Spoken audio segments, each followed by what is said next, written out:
म बुढो मान्छे हुँ रे, मेरो तिमीले धेरै सार सम्मान राख्ने गर रे, मेरो आज हो कि भोलि थाहा छैन रे।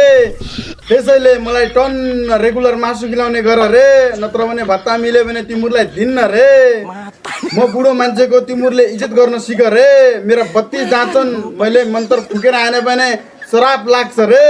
म पानी हो रे, मलाई दिनमा 3-4 लिटर पिने गर रे। तिमीले मलाई पिए पनि तिम्रो खुन एकदम पातलो बनाइदिन्छु रे। अनि पथरी भएको मान्छेले यसलाई 3-4 लिटर पिने गर रे, किनकि पथरीलाई म हटाउने काम गर्छु रे।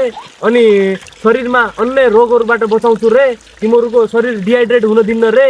गर्मीमा मलाई पिने गर रे। म घर हुँ रे, तिमीहरूले मलाई यहाँ एक्लै छाडेर इन्डिया कमाउन जान्छौ रे। तिमीहरूले इन्डिया जाँदाखेरि मलाई यहाँ माकुराका जाला लागेर सताउँछन् रे।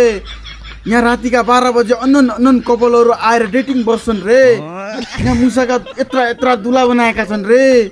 तिमीहरूले मलाई किन बुझ्दैनौ रे? तिमीहरूलाई पानीबाट बचाउन मैले कति ठुलो भूमिका खेल्छु रे। म अमिलो हुँ रे, म तिमीहरूका मुखबाट पानी निकालिदिन्छु रे। तिमीहरूको शरीरमा भिटामिन सी को मात्रा पुरा गरिदिन्छु रे। अनि दालमा नुन धेरै भयो भने मलाई हालेर खाने गर रे। दालमा नुनको मात्रा कम गरिदिन्छु रे। अनि गेडा जस्तो छ भनेर मलाई इग्नोर नगर रे।